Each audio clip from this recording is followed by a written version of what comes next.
DJ Vinod बाबू सुखापाली।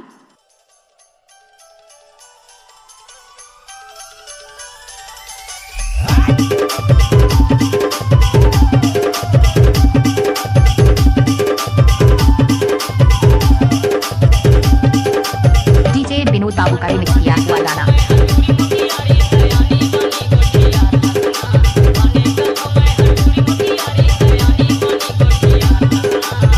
DJ Vinod sound सुखापाली।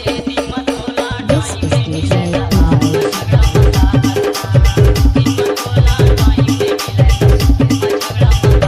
DJ Vinod remix.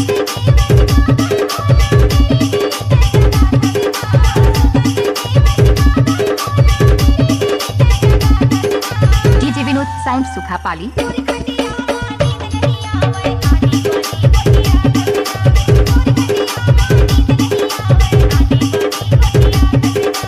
Remix by DJ Vinod Kumar के।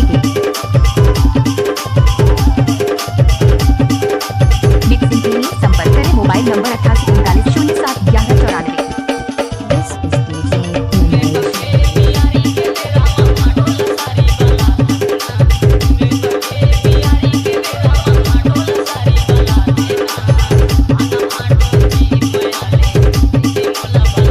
आप सुन रहे हैं डीजे विनोद बाबू का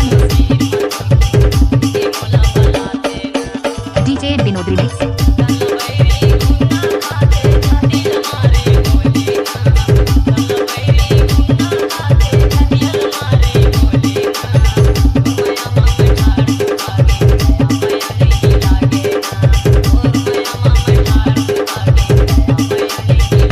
डीजे विनोद बाबू का मिक्स।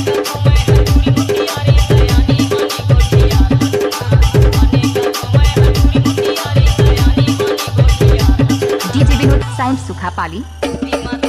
This is DJ